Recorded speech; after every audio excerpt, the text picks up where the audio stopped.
Marketing Square. Bienvenue sur Marketing Square, le rendez-vous du gros marketing. Le gros, c'est un marketing qui sort des clous, qui se réinvente, qui se renouvelle.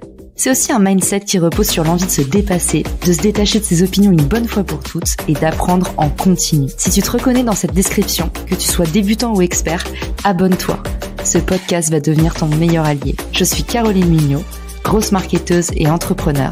Et chaque semaine, je partage sans compter des astuces concrètes, des méthodes actionnables, des idées utiles pour faire grandir ton business et rester à la pointe des nouveautés. Si cet épisode te plaît, tu peux le partager en me taguant ou lui laisser 5 étoiles sur Apple Podcast.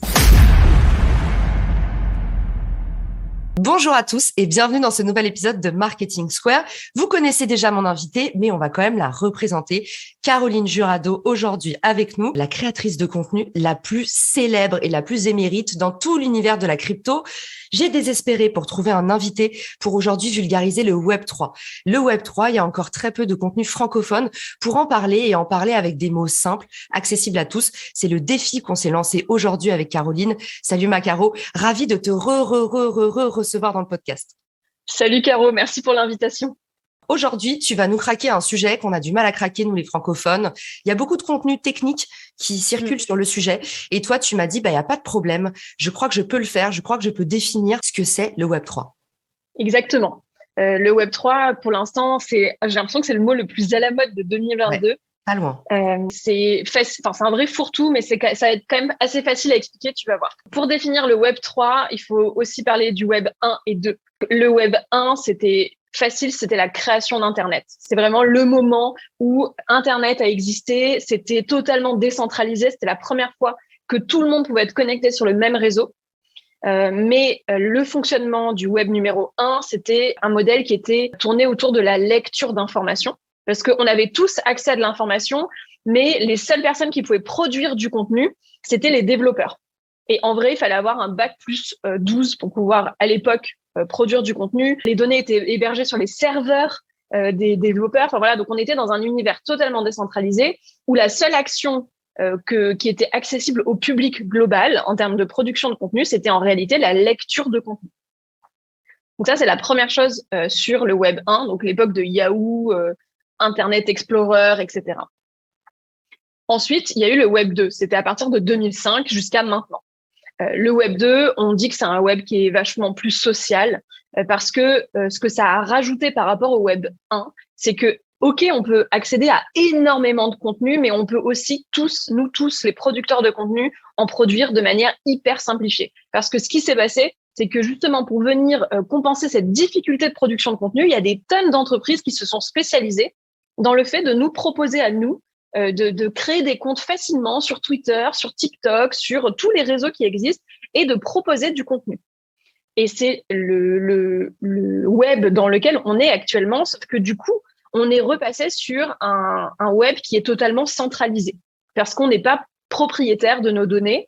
Quand je me fais ban de TikTok ou d'Instagram, je m'en rends bien compte que, en fait, j'ai pas le choix. Et le Web 3, c'est le web qui est, en gros, la prochaine révolution. C'est encore très confidentiel, mais on commence à en discuter. C'est un web qui va rajouter une notion, en plus de la lecture et de l'écriture, qui va rajouter une notion de propriété. Donc, c'est un web qui va s'appuyer sur des technologies de blockchain qu'on va expliquer ensemble, et sur ce qu'on appelle des tokens, pour pouvoir nous permettre à nous, les producteurs de contenu, de devenir propriétaires de notre contenu. Et en fait, c'est une nouvelle vision de l'Internet qui va être aussi axée sur la notion de propriété et de financiarisation. Tu vas monétiser sans intermédiaire dans ce cadre-là, quoi. Hyper clair, ma Caro. Et en fait, imaginez le Web 1, c'est un peu le site vitrine. Le Web 2, c'est les réseaux sociaux. Finalement, c'est de la co-création. Ces réseaux sociaux, ils hébergent de la valeur que vous-même vous créez. Et on peut imaginer que du coup, le Web 3, ça va être chacun possède la propre valeur qu'il crée et est libre de l'échanger, de l'inter-échanger. Donc, c'est le web complètement décentralisé. Donc ça, c'est un petit peu, je pense, les 3 briques élémentaires, comme tu nous les as dit. On ne sait pas encore trop la forme que ça va prendre, on va quand même le dire. Mais en fait, je trouve la définition la plus simple, c'est chacun possède la valeur de ce qu'il crée. C'est-à-dire que toute la valeur que vous produisez, par exemple Facebook, C'est quand même une compagnie qui a créé une fortune monstre sur la valeur que vous créez. Facebook ne possède rien d'autre que vos JPEG, que vos MP4, que tout ce que vous lui avez donné comme data. Donc là, c'est un peu un discours altermondialiste, mais il y en a marre. Pourquoi est-ce que c'est nous qui produisons la valeur et c'est eux qui la monétisent derrière? Je suis totalement d'accord avec toi. Et là où c'est super intéressant pour moi, c'est que le système crypto dans son ensemble, il vient s'attaquer au système financier centralisé actuel et que justement le Web3, c'est l'utilisation du système crypto dans l'univers du web et dans la propriété de l'information et de la valeur que tu as. Il y a une notion aussi, Caro, dont on n'a pas parlé, c'est l'authenticité aussi, parce que ça va jouer un grand rôle, justement, dans tout ce qui est NFT, tout ça tourne autour du fait que il faut pouvoir aussi assurer l'unicité, l'authenticité de ce qu'on vend en ligne. Exactement. En gros, en fait, quand tu intègres la notion de propriété, tu dois créer une notion d'unicité, de dire cette chose-là unique appartient à cette personne-là et cette information est enregistrée dans un endroit auquel tout le monde a accès. Donc oui, c'est ce qu'on intègre notamment avec les NFT et en fait sur la totalité du contenu qu'on va produire sur les réseaux. C'est-à-dire que par exemple ma newsletter, n'importe qui peut la copier-coller et en refaire des duplicata autant qu'il veut sur les réseaux, sauf que avec l'avènement du Web3, un jour, ça sera écrit dans la blockchain que c'est moi la propriétaire de ce que j'écris et que la valeur que j'ai, elle m'appartient vraiment. Je pense que ceux qui nous écoutent peuvent être facilement perdus. Qu'est-ce qu'il y a à l'intérieur du Web3? On va définir blockchain, on va définir NFT, token. Ouais. En gros, là, on vous fait une petite partie glossaire. Vous allez tout comprendre, mais il y a un peu de jargon qu'il faut savoir maîtriser de prime abord. En fait, le Web3, c'est juste une notion pour parler de l'avenir d'Internet. C'est vraiment ça. Ça regroupe tout le nouveau fonctionnement économique d'Internet, tel qu'il va arriver prochainement si les cryptos continuent de se développer de cette manière-là. Donc le Web3, il englobe tout. C'est pas crypto, c'est pas juste Bitcoin, Non, c'est Internet. D'accord, trop. Non, mais hyper important parce que tu sais qu'il y a pas longtemps, on m'a aussi posé la question. Oui, c'est Web3 comme crypto, NFT et métaverse. Donc Caro, elle vous dit Web3, c'est comme Internet, c'est comme on vous a dit. Web 1, c'est les sites vitrines. Web 2, c'est un peu les réseaux sociaux. C'est le moment de l'interaction où en fait on co-crée. Et Web 3, c'est tout nous appartient. On rend à César ce qui est à César. Très bien. Alors ensuite, qu'est-ce qu'on définit? Blockchain peut-être? Blockchain, très facile. La blockchain, ça n'est qu'un grand livre dans lequel on va enregistrer des propriétés. J'allais dire c'est un livre de compte parce que c'est ce qu'on dit beaucoup en crypto, mais là dans le Web3, on va le dire plus largement. C'est un logiciel accessible en ligne par tout le monde dans lequel on va enregistrer des données de propriété. Donc toi, Caro, tu es propriétaire de l'ensemble de tes podcasts et c'est accessible sur la blockchain et tu vas pouvoir gagner de l'argent peut-être en fonction des écoutes que tu vas avoir parce que les gens vont investir sur ton podcast. Et donc, la blockchain, c'est l'endroit dans lequel on va enregistrer toutes les données. Est-ce que ça, c'est clair? C'est hyper clair. Moi, je trouve ça hyper clair et justement, on aura l'occasion de revenir là-dessus parce qu'il y a une boîte qui propose déjà ça. Je vous spoil un peu la suite de l'épisode, mais on a plein de choses hyper croustillantes à vous raconter. Donc, blockchain, c'est hyper clair, Macaro. En gros, c'est un gros livre de comptes. Imaginez, pour nous, c'est un scénario à la Harry Potter, mais c'est tout simplement une espèce de plume. Comme dans Merlin l'Enchanteur, une plume qui dessine toute seule. En fait, dès qu'il y a une transaction, il y a une petite plume qui s'agite et qui dit voilà, il y a eu ça à tel moment. Mais c'est vrai que ça paraît un peu fou, Caro, parce qu'on se dit, tu sais, c'est un peu comme l'univers. On se dit, mais il y a bien quelqu'un au commencement de ce truc-là. Ah bah oui, il y a quelqu'un au commencement de ce truc-là, parce qu'il y a Satoshi Nakamoto, qui est la première personne ou groupe de personnes, parce qu'on ne sait pas qui sont ces personnes-là, qui a créé la première blockchain. Et c'était la blockchain Bitcoin. Et du coup, lui, il est devenu quoi après? On n'a jamais su. On n'a jamais eu aucune information, mis à part vraiment la publication sur Internet de son livre blanc, en gros, où il explique le pourquoi de la blockchain. On n'a jamais rien su. C'est ouf. Il est sur une île avec Michael Jackson, les frères Bogdanov. C'est certain. Mais tu sais, ce que tu me dis, ça me fait penser à un truc, c'est que moi, je suis en train de me battre comme une malade sur Instagram pour obtenir le petit truc officiel parce que j'ai au moins 10 comptes par jour qui se créent et qui utilisent mon nom, mes photos, mon contenu et qui vont essayer d'aller arnaquer les gens. Mais ça, dans le Web3, ça ne peut pas exister parce que tout est authentifié. Tout est authentifié. Donc, ça sera écrit dans un registre officiel de qui tu es et comment tu produis ton contenu. Et si c'est pas toi, en fait, ça se verra. C'est trop drôle. Je pense qu'il faut qu'on raconte l'anecdote parce que là, il y a une vraie private joke. C'est la semaine dernière, je reçois un message de Caro. Assez bizarre, donc avec Caro, on se connaît quand même un peu. Je reçois un message. Imaginez que une amie vous envoie tout d'un coup: Hello, tu veux bien me suivre sur TikTok? Alors, je lui dis: bah oui, il y a pas de problème. Je crois pas avoir de compte, mais je vais aller te suivre et tout. Du coup, je lui dis: bah c'est bon, c'est fait. Et là, Caroline, elle me répond: Ok, serais-tu intéressée pour que je gère tes investissements crypto pour toi?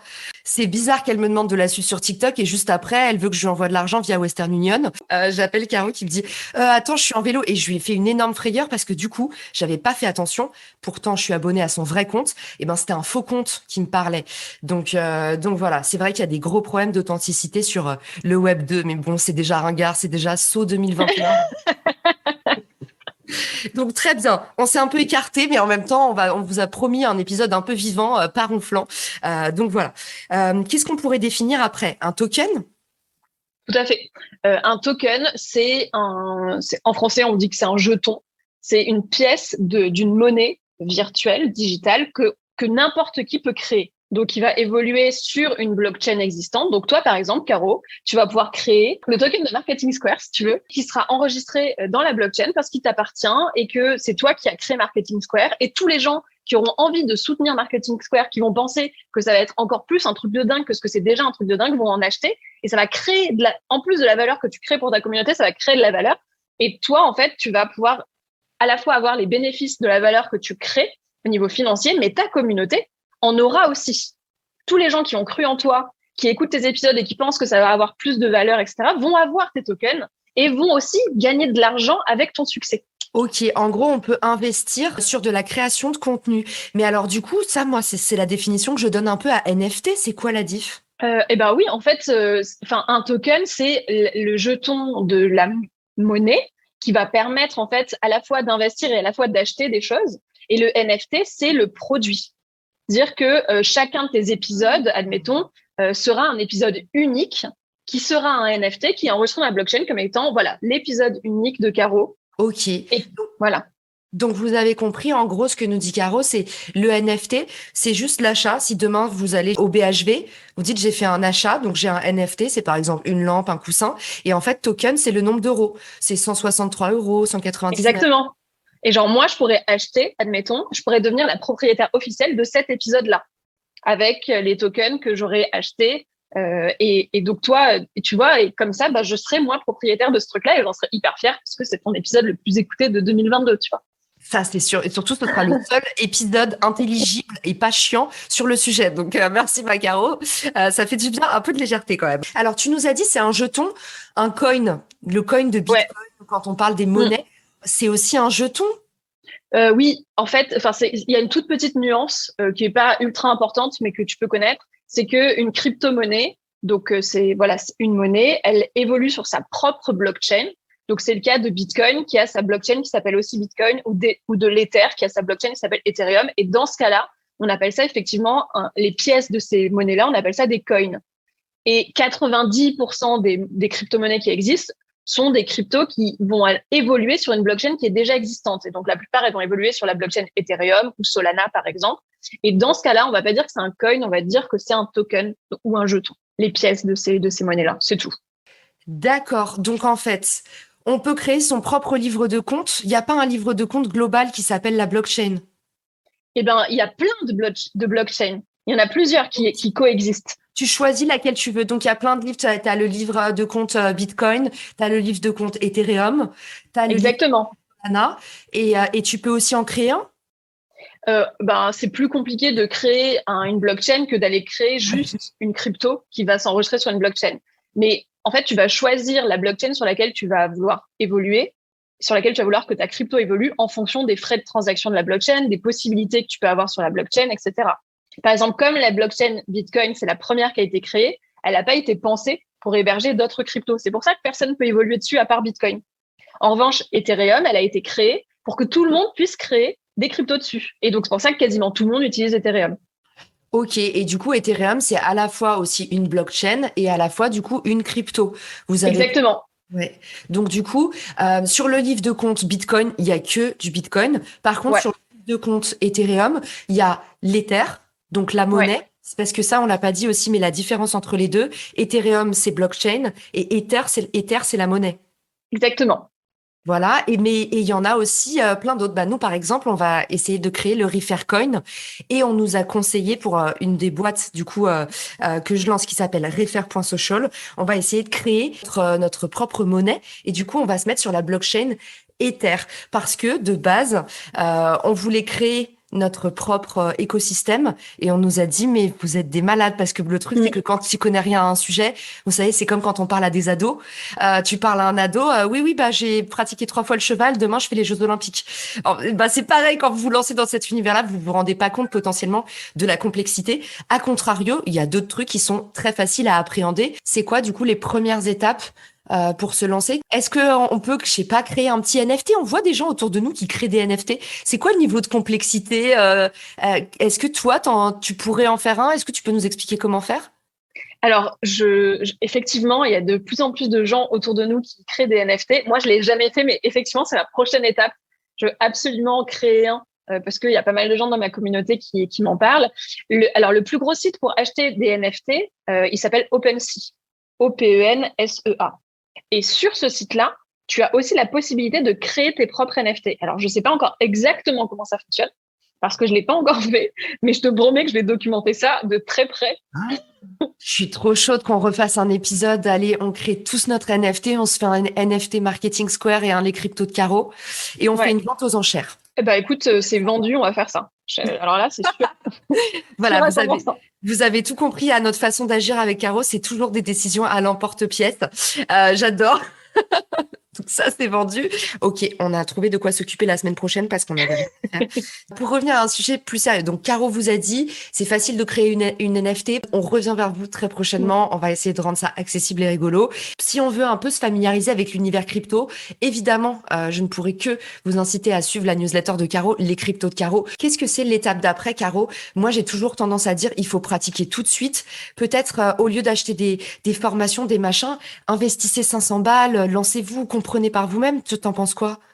Je pense que du bien de ce que tu dis. Vraiment, pour moi, alors je dirais pas, enfin, 500 balles, ça dépend vraiment de combien tu gagnes. Ouais. Mais tu peux même commencer avec 50 euros. Franchement, ne serait-ce que pour t'avoir peut-être créé un compte sur une plateforme d'achat, avoir, tu vois, mis tes premiers 50 euros avec ta carte bleue, avoir investi dans du Bitcoin ou dans de l'Ether, tu vois, et regarder ce qui se passe et commencer à dire, OK, ça m'intéresse. Et après, ben, la deuxième étape, c'est soit tu le fais un peu à l'arrache et bah, tu investis dans deux, trois cryptos que tu connais, mais bon, c'est un peu le stress. Soit tu te fais une stratégie d'investissement. Et pour faire une stratégie d'investissement, bah, ça demande d'aller commencer par regarder quel est l'ensemble de ton patrimoine. Sur ton patrimoine, qu'est-ce que tu veux mettre sur de l'univers crypto, donc quel pourcentage tu veux mettre, quel type d'investisseur tu es, donc quel niveau de risque tu peux supporter, qu'est-ce qui est important pour toi, quelle est ta thèse d'investissement. Et après, bah, au fur et à mesure, tu vas te rendre compte que c'est pas si compliqué que ça de se créer un plan d'investissement. Ok, du coup, tu nous dis, moi j'aurais pensé bêtement, mais alors tu sais, c'est mes réflexes de marketeuse. C'est un peu comme quand tu fais des campagnes publicitaires. Si tu veux vraiment comprendre ce qui marche, tout ça, faut mettre quand même une petite somme pour constater, pour pouvoir en fait se donner les moyens de tester. Mais toi, tu nous dis avec 50 euros. Mais 50 euros, ça veut dire que tu peux faire des petits investissements à 10 euros à droite, à gauche. C'est quand même dur de s'impliquer quand Non, j'allais dire 50 euros, genre tu mets 50 euros sur le Bitcoin, tu vois. D'accord.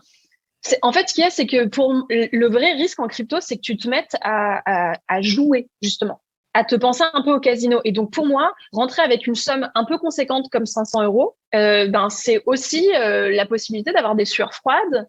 C'est aussi la possibilité de... Enfin, moi, je l'ai fait. Hein. Moi, j'ai mis 500 euros sur une crypto qui était parfaitement inutile en termes de valeur ajoutée parce qu'un de mes potes qui avait l'air de mieux s'y connaître que moi m'avait dit « Ah nanana, je connais ça ». Sauf que des gens qui te disent qu'ils connaissent des trucs pour se rendre intéressant, il y en a 1 million. Et résultat, ben, je me suis retrouvée à mettre 500 euros. Alors, c'est pas grave parce que j'en avais pas particulièrement besoin.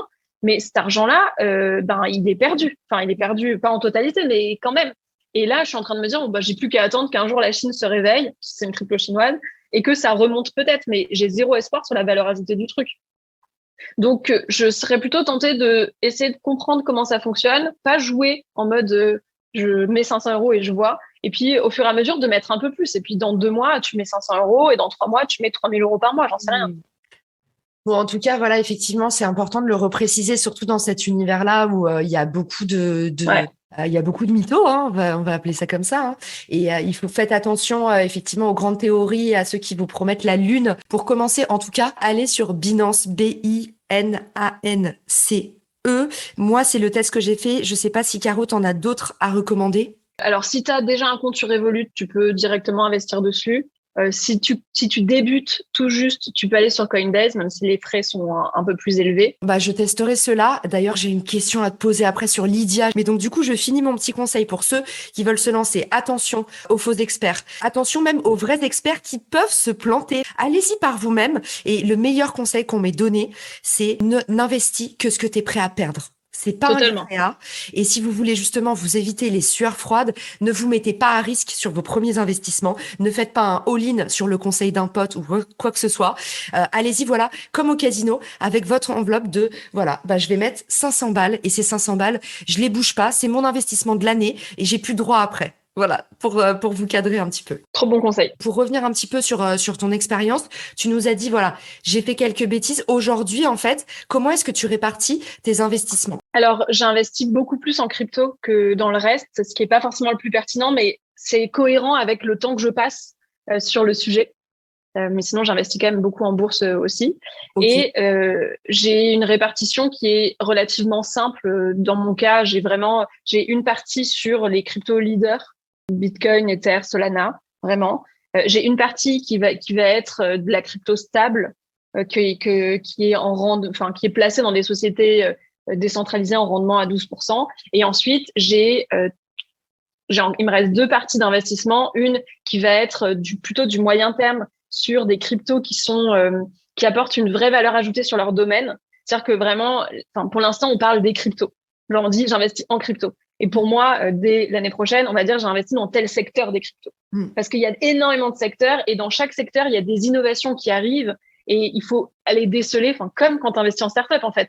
Qui est le projet qui apporte une valeur ajoutée de ouf sur ce secteur? Est-ce que je comprends cette valeur ajoutée-là?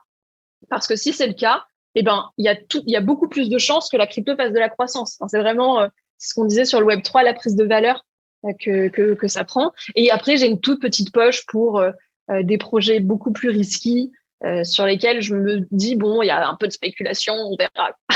Ok, donc en gros dans l'enveloppe d'investissement de Caro chaque mois il y a l'ultra sécurisé, il y a ensuite le stable, le bon élève, ensuite il y a des petits paris et une mini couche de dinguerie.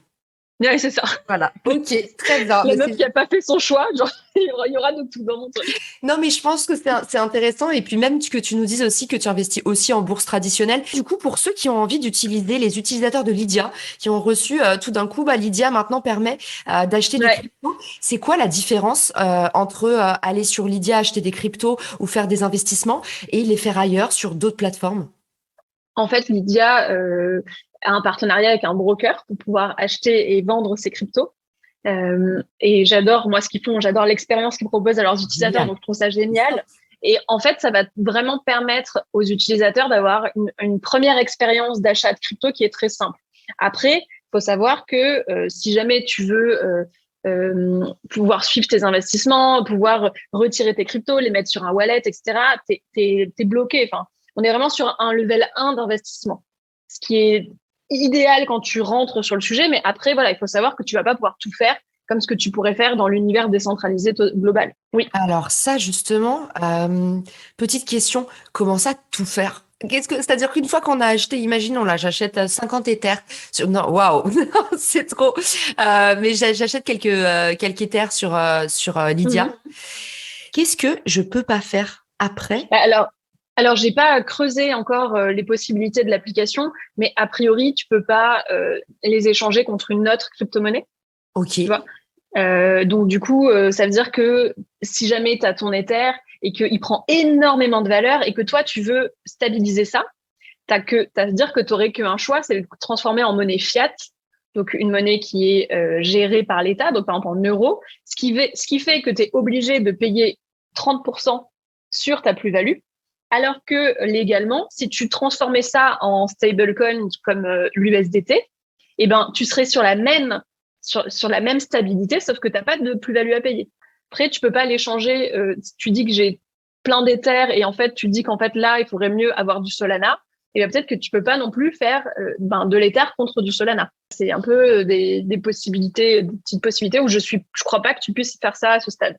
Ok, donc en fait, Lydia, c'est un schéma à 2 entrées seulement. C'est soit tu achètes, soit tu vends. Alors, c'est ce En que je euros. pense. Ouais. Mais te dis, j'ai pas encore testé Ok. la plateforme sur ça, mais a priori, étant donné le positionnement de Lydia et les usages, ça m'étonnerait qu'ils aient fait quelque chose qui permette aux investisseurs de faire un truc qui sont plutôt là, je pense, pour t'aider à faire le premier pas. Ok, ok, canon, très clair. Alors par contre, on a parlé de 2 choses. Donc fiat, c'est le nom des monnaies traditionnelles et stablecoin. Est-ce que tu peux nous expliquer ce que c'est? Est-ce que c'est les fameux investissements sur les monnaies stables ou ça n'a rien à Oui, c'est voir? ça. C'est exactement ça. C'est une monnaie qui ne va pas varier parce que son cours est indexé sur le cours d'une monnaie fiat. Donc, indexé sur le cours du dollar. Donc, un stablecoin sera toujours égal à un US dollar, par exemple. Ok, d'accord, très clair. Alors que d'autres peuvent complètement s'enflammer et Ah bah, toutes les autres crypto-monnaies ne sont pas régies par l'État, mais sont régies par la loi de l'offre et de la demande. Donc, Ok. elles sont extrêmement volatiles. D'accord, très clair. Donc, en gros, quand tu prends du stablecoin, tu fais du commerce, et quand tu prends une autre monnaie, tu fais du trading. Oui, C'est on un peut peu dire ça. ça. C'est-à-dire qu'il y en On a, peut il y en dire a ça un une peu. où en fait la valeur sera toujours Ouais, en fonction oui, oui, c'est tout à la fait vrai ce que réalité tu dis. marchande. Ok, Mm. très bien. Eh ben, Macaro, moi, la dernière question que j'aurais, c'est qu'est-ce que tu penses? Alors, je sais que t'as pas le boule de cristal et on vous a dit en plus, hein, ceux qui écoutent l'épisode, on fait de notre mieux pour défricher un peu tout ça, mais voilà, il n'y a pas encore tellement d'expertise parce que c'est tellement nouveau que le mieux qu'on puisse faire, c'est essayer de se confronter un peu aux définitions et trouver des images pour les rendre plus accessibles. Si tu avais une petite boule de cristal, Macaro, tu penses que ça va changer quoi dans l'économie réelle et ça va changer quoi dans ce qu'on appelle l'économie des créateurs? Le Web3. Euh, je pense que ça va permettre aux créateurs d'être beaucoup plus en possession de leurs valeurs. Enfin, c'était un peu ce que tu décrivais, à mon avis. J'ai du mal à me rendre compte concrètement de ce que ça voudra dire, mis à part qu'on va pouvoir tokeniser nos assets, enfin vraiment notre valeur et avoir une communauté et être officiellement les propriétaires de ce qu'on possède. À part ça, à ce stade, j'ai encore du mal à me rendre compte que c'est un peu tôt. Mais j'ai quand même le sentiment qu'on va être sur un vrai bouleversement, quoi, pour nous. Je pense qu'on est à deux. Vous allez vous dire, mais elle fabule complètement. Je pense que on est à 2 doigts de basculer dans un monde complètement virtuel. Je sais pas si vous avez vu l'épisode de Black Mirror, San Junipero.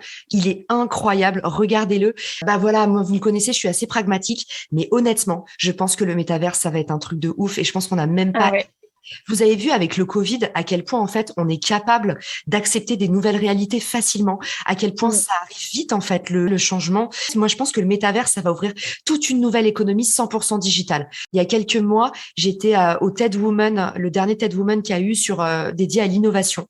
Et en fait, j'ai pris une énorme claque parce que nous en France, on est dans nos silos la journée, on bosse, le soir on va boire des coups avec nos potes et en fait pendant ce temps-là, dans la Silicon Valley, mais les mecs, mais vous avez pas idée j'ai pris une énorme claque du retard qu'on a en France sur ces sujets-là. J'ai découvert des boîtes qui faisaient de la digital fashion, qui vendaient 1 500 € un filtre que vous pouvez appliquer, comme vous savez sur Instagram, les fils de réalité virtuelle qu'il y a ou sur Snapchat.